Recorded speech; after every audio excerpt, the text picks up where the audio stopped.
Thank you all so much for being here today. I know that we are the last session before a networking and refreshment break. Always a fun place to be between people and coffee.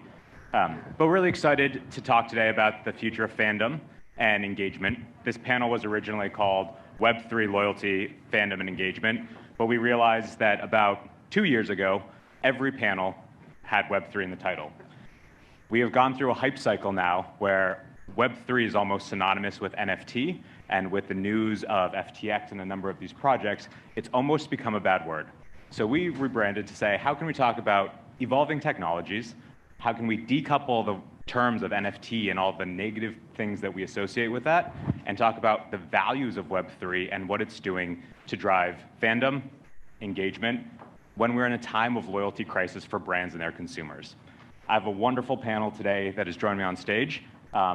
And John, if you could start, introduce yourself, tell us a little bit what you do at PepsiCo, and then we'll move on from there. Hey everyone, happy that you could all join us today. Like Chock said, the hype cycle is real, but at PepsiCo, we look at Web3 as the next iteration of the internet, which encompasses a lot of technologies. We take a bit of a hybrid approach, so we call it the Web 2.5 mullet. So Web 2 in the front, Web 3 in the back. You can attribute that to our leaders, Kelly and Kate, on our team. I think SMT is actually using that now too as well. And really what that means is that we are a mass consumer brand, and we have thousands of brands in our portfolio. And ultimately, it's about creating value exchange between brands and consumers, not necessarily talking about the underlying technology. So, a lot of times when we think about Web3, it gets conflated with meme coins and profile picture NFTs and crypto Twitter. And ultimately, it really is about, at least for us, shifting the value exchange back to consumers, empowering them with their data, and being able to share that data with the brands that they want to, rather than us being able to just mass spam them. So things become much more personalized and much more focused on the things that they're looking to receive. Nice, appreciate it. That's great. Look at that. That's what we're here to do. Now, how's it going, everyone? Suraj, Gandhi, part of IPG Mediabrands, representing the content studio. Part of what we do and really work with Michael and the team at SMT around is figuring out how to make this really accessible to marketers, right? This new and engaging technology, as well as how we can actually think about the consumer experience and really build seamless. I love the idea of the Web 3 mullet, right? Web 2.0 in the front, Web 3 in the back, in terms of just seamless experiences for consumer as part of a larger kind of connections approach, and thinking about how we use communications and messaging to ensure that we're personalized, as John said, but also really driving, again, like John said, the value exchange. I mean, it's just like I could repeat every single word, but and thinking about how that lives as part of a larger media plan, right? And how the media, creative and media, actually look to drive performance for the brand and actually business KPIs, because ultimately that's why we're doing some of this, to actually get that KPI going. Awesome, and Julie, I'm really excited to have you on the panel as well, because ABI has been one of the earliest adopters into the Web3 space and have taken a slightly different position. So I'd love to hear a little bit about what your role is and how you are involved with the Web3 side. Yeah, absolutely. Julie from Anheuser-Busch, why did we get into the space? It was to be an early adopter. It was to figure out what was happening in Web 2 with social media. How can we anticipate that Web 3 will be meaningful, and learn and be positioned to execute against that? And for us, when we first started in 2021, it was really about, how do I think about the power of our IP? Is it something that's relevant to consumers in a different way through Web3 and NFT applications? But really, especially once we learned more what was meaningful to us as a large company, it was about community building. And how can we use digital ownership, digital platforms to get closer to consumers and build communities in a different way? And I'll tell you that it's hard, because where do you house community, right? I still don't have a good answer to that, but we're figuring it out along the way. So I've been at AB for 8 years, a variety of different brand strategy roles, specifically leading our Web3 projects, but now my perspective is also tying into our broader connection strategy. Awesome, thank you. And as we're here talking about fandom and loyalty, this is something that is really interesting, because as we look at what's happening within the social ecosystem, where this is the first time that we've seen a significant, precipitous drop-off in social adoption, measurement, and spend within the ecosystem, and as we're looking at a horizon of cookie deprecation, looking at 1% of cookie deprecation in Chrome starting in January. How do we start driving measurement and a one-to-one relationship between a brand and their end consumer? And as we start looking at that, I'd love to hear some examples that you guys have seen of where you've had excellent Web3 projects that have really driven that connection and that loyalty factor between your companies and your customers. Kick it off to you, John. Sounds good. Well, we've worked with SMT on a number of projects in the past, and like I mentioned earlier, when we think about Web3, it is the next generation of the internet, as well as emerging technologies we can take advantage of. So we've talked about the metaverse the last few years, and I think that we've seen that Mark Zuckerberg's metaverse isn't really coming to fruition, although it's starting to look pretty sharp now with this next iteration. But ultimately, it's a lot about how do we create immersive experiences that meet consumers where they are, and how do we incentivize behavior that they would like to do. So we did a really fun activation with SMT where it was in partnership with PlayStation Call of Duty, and ultimately this is when nobody could get a PlayStation, and we were able to create a very similar game experience right in your living room. So you would open your phone, it looked like a Call of Duty map, you would drop a pin, and then in augmented reality, a crate would drop that you could actually interact with and click to unlock points. Preceding that, there was a really fun activation also with Doritos where bags of virtual chips were placed all around, and consumers can go and claim them. They were also fun and shaped in the shapes of the PlayStation controller. So if a user collected all four, they were able to activate even stronger prizes in that airdrop drop. So really being able to have a layer of customization, again, meet consumers where they are, and add value that is interoperable, right? From the program that we are as PepsiCo or a consumer-facing program, now this bleeds into 2x points in Call of Duty, or a digital skin, or unlocking a screen monitor, or the ultimate prize of winning a PlayStation 5 when no one can get one. John, I'm going to jump on that word interoperability because it's super crucial as we start talking about loyalty.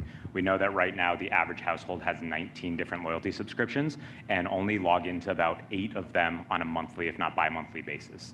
So there's clearly a challenge with people saying, oh, great, I have all these loyalty points, but how do I redeem them? How do I spend them? And then also on the brand side, how do I bear the cost of those loyalty points and knowing how they're going to be redeemed? So Suraj, I'd be really interested to hear from your side about how can we use these technologies to really unlock creativity and start building some of that authentic relationship back with the consumers. You know, it's interesting because you said 19, right? Is that the number? I believe you because you know the one facts. I Googled this morning. Nice.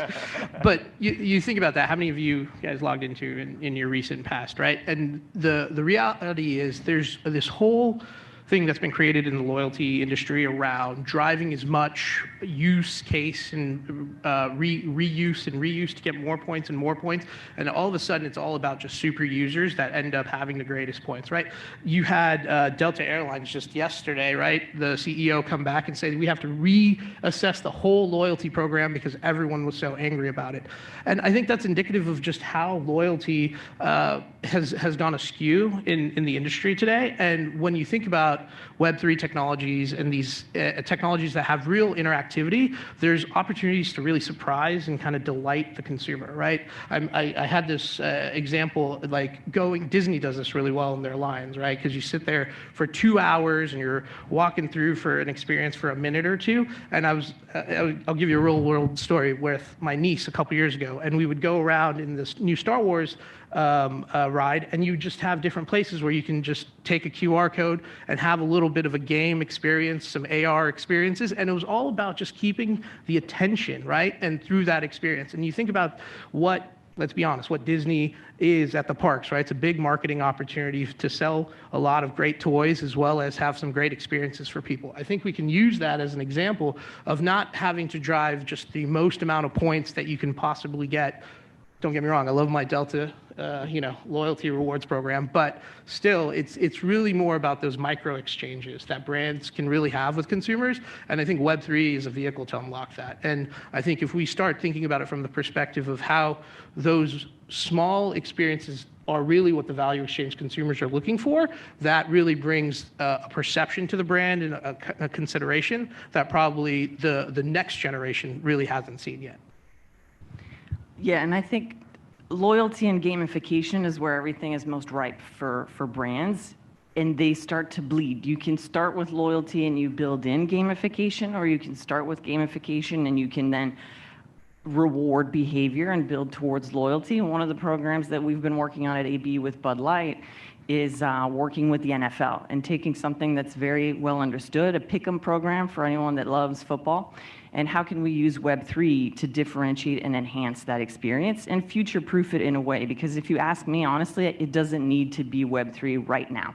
But if I do it right with Web3, manage the costs and all that, it allows for future interoperability, it allows for future marketplace opportunities, it allows for future tokenization and reward structures.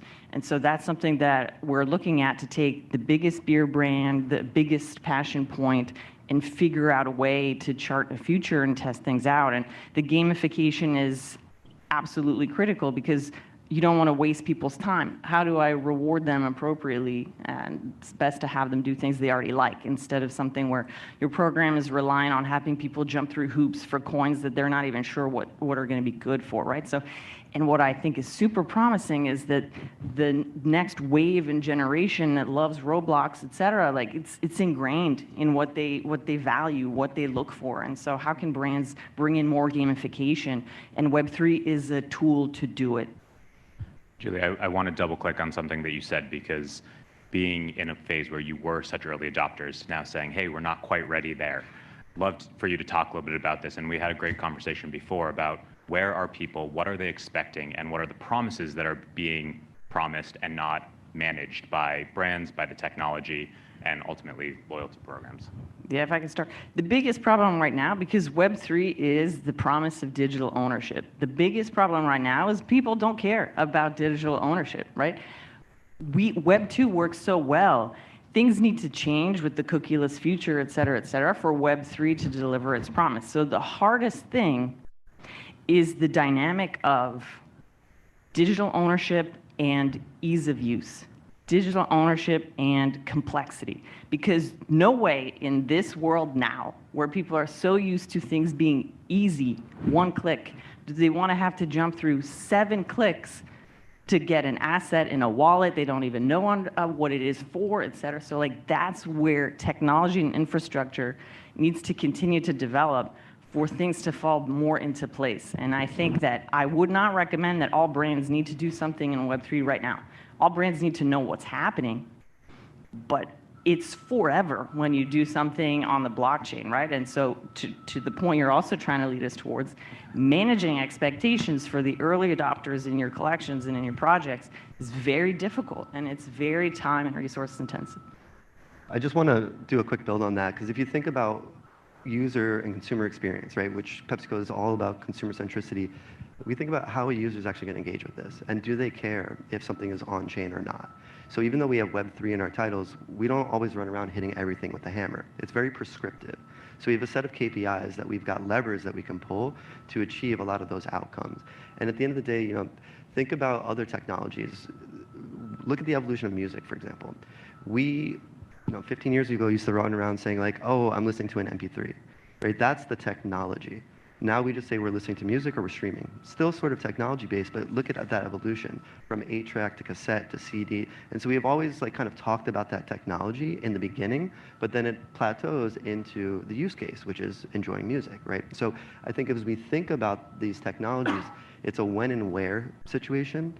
And then we also kind of, when we think about digital ownership, we actually think of that as your digital ownership of your, not an asset that you're treated as a security and you're profiting off of, or that you own part of PepsiCo, but it's you own your consumer data, right? And you get to decide who you share that with. So again, in the decline of a cookie world, or a cookieless world, especially as we're starting to see cross-device tracking become less and less prominent, there is a need for consumers and brands both to have a value exchange. Consumers want to be advertised to in the right way. They like non-disruptive experiences. And so if we can add those value points and have them willing to exchange first-party data for us, that becomes much more powerful than anonymous cookie tracking, because it's hyper-personalized, they're bought in, and those are where you see like the increase in CLV over time. And so that's kind of, without selling just an NFT to someone, how do we recognize you and reward your behavior? That was so well said, and I think the idea of not quite understanding the technology that fuels an engagement is something that we get very wrapped up in our society. It's like, oh, well, how is this powered by Web3? And ultimately, a very successful Web3 engagement is one where a consumer doesn't even know that they're in that environment, that they're like, that was a very cool mobile experience. I really love that now I can follow this trail of Cheeto dust through a supermarket to exactly where the product is sitting, not understanding that that's built on the leisure and using these technologies to understand that consumer's journey, but saying, this is just a super cool experience. Or having it rain a sponsor's, pepperoni at a football game, and the user being able to catch that is a catch piece of pepperoni, and then go to a stand and get a free piece of pizza. All of those transactions are happening behind the scenes on a Web3 ledger, but the consumer is just experiencing, I just literally took a digital object out of nowhere and redeemed it for physical value. So as we're coming up on time, would love to just go through, talk about other innovative technologies that y'all are excited about and that are driving, again, this massive change in loyalty and adoption that we're seeing. So Suraj, if you want to kick it off with you. Should I say AI for the first time on the panel? No. We couldn't go a whole panel without mentioning it. Sorry, can't do it. It's a Adweek bingo. You need to every panel say AI. No, I think, look, the reality here is rather than speak about just specific emerging technologies, I think there's an idea around how to look at them from a strategic perspective, right? And what we do from a media brand standpoint is we're always looking at the content itself, right? And what we're trying to do from a messaging standpoint and how we actually want to take a consumer around those journey points. But it's important to understand, and I think you said it best, you need to know what's happening in the space, in the industry, with these emerging platforms, with Gen AI, with Web3, with everything we're doing from a cookie deprecation standpoint that's happening over the next couple of years, and how that's going to impact that consumer journey, and then your ability as a marketer to identify the right consumer and then give them the right message for that conversion that you're looking for. Because ultimately, that's, again, the goal here, right, is to drive those executions, but then how you can actually take this new and emerging platform stack to execute against it. So I think, it's interesting that your team is now in the strategy team because ultimately it is a connections approach. Yeah, and I was going to just say, follow up, Julie, you're such an interesting place in strategy, but with such a depth of knowledge of the ecosystems. How do you choose the right technology to mirror the experience and match with the audience? I already had a thing, and now I gotta change. Honestly, right now, it's like, the reality is it has to be goal and end output first for the least cost. That's one of the problems, right, with Web3.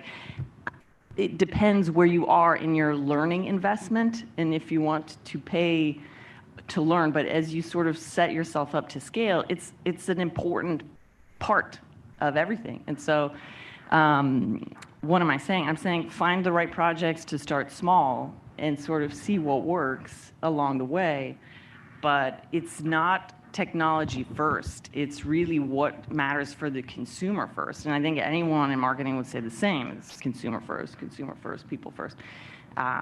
So that's what I would say. Then what am I most excited about that's being built on in the background? I can't even know what to call it, because what is happening that will matter most for us is the backbone infrastructure stuff that I don't even know about, that's allowing for proper blockchain IDs that are properly encrypted and things like that, which will allow for the financial sector to embrace this more, which allow for consumers to use this more, which will make it, oh yeah, this is part of my everyday life. And then the brands come in, and then everything else can follow suit. So there's a lot of infrastructure stuff that's happening. I don't even know what to point to, but that's the critical piece to have the evolution continue. I love that. And I think for us, there's a lot of surrounding technology. I think I'll keep on the topic of here where I used the word interoperable before. So being able to leave an ecosystem, maybe like a loyalty program, and interact with a partnership, like maybe a sales stadium or a ticket vendor or a big box retailer, and be able to redeem rewards there.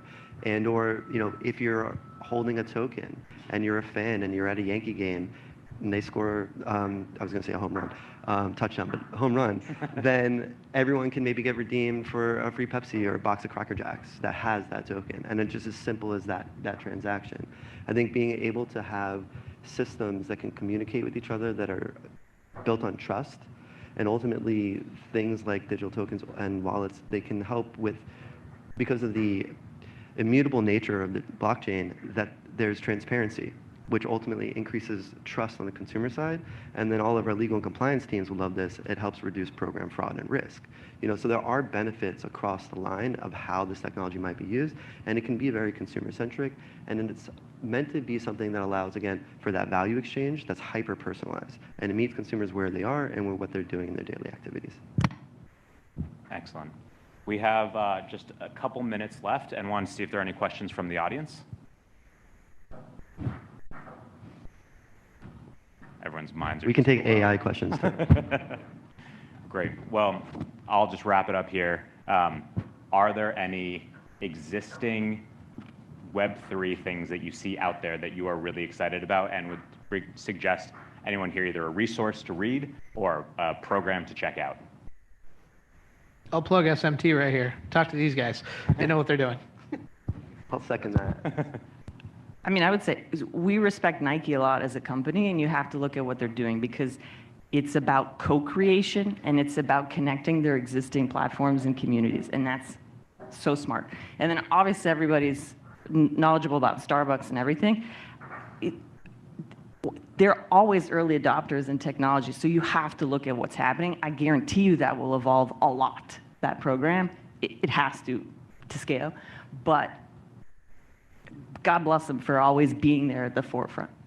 Another one to check out, because we've talked about loyalty programs today, right? And so Lufthansa recently dropped something called U-Trip, and this is a really great practical use case. And I actually think loyalty programs for airlines it's such a bad experience flying in general, so that any additive value you like jump at, right? So that's why the Delta points are so, like, everyone loves them. But where the driving behavior or outcomes or more behavior that you'd like to see, for example, they have something called cards. So if you flew all of their Boeing planes and collected all 4 or 5 cards of theirs, then you can get unlocked rewards to the Admiral Lounge. And that's a real tangible reward, right? You take certain actions like checking into certain flights, and that's verifiable, claim a token, you get free in-flight Wi-Fi.